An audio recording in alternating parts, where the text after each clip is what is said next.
Hello बच्चों, चलिए प्रश्न को पढ़ते हैं। इसमें लिखा है निर्वात के परावैद्युतांक का मान लिखिए। तो चलिए बच्चों, सबसे पहले इस प्रश्न की मूल अवधारणा देख लेते हैं। तो बच्चों, इस प्रश्न में परावैद्युतांक की बात की गई है। तो चलिए देख लेते हैं कि ये परावैद्युतांक क्या होता है। तो बच्चों, परावैद्युतांक को हम लोग के से प्रदर्शित करते हैं।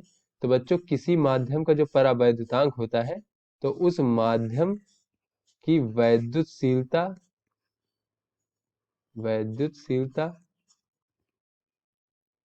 इसे बच्चों हम लोग एप्सिलॉन से प्रदर्शित कर लेते हैं, भागे बच्चों निर्वात की वैद्युतशीलता। निर्वात की वैद्युतशीलता। बच्चों, निर्वात की वैद्युतशीलता को एप्सिलॉन जीरो से प्रदर्शित कर लेते हैं।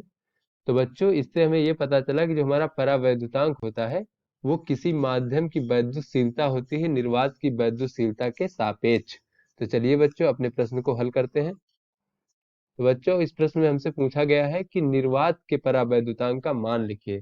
तो बच्चों, निर्वात का परावैद्युतांक अगर हम के बराबर देखें बच्चों, तो अगर हमारा माध्यम निर्वात है तो निर्वात की वैद्युतशीलता को अगर हमारा एप्सिलॉन जीरो हो जाएगा, भागे बच्चों निर्वात की वैद्युतशीलता, तो ये भी एप्सिलॉन जीरो।